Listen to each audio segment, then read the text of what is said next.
3 حاجات عن إحساسك بنفسك، لو فهمتهم هتعرف ليه ساعات تحس إنك مش فاهم نفسك. إحساسك بقيمتك بيتحدد من آخر تجربة مش من حياتك كلها. يعني إيه؟ يعني يوم واحد فشل يخليك تحس إنك فاشل، ويوم واحد نجاح يخليك تحس إنك قادر على كل حاجة. ده اسمه recency effect. المخ بيركز على آخر إحساس ويعممه على هويتك كلها، وده ظلم كبير لنفسك.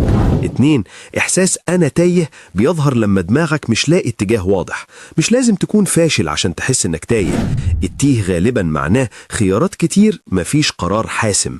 المخ يحب الوضوح، ولما ما يبقاش فيه يخلق إحساس عدم أمان. 3. دماغك يجلدك أكتر لما تبقى لوحدك. وانت وسط الناس العقل مشغول، لكن لما تقعد لوحدك الصوت الداخلي يعلى، يفتح ملفات ويحاسبك على حاجات محدش فاكرها غيرك.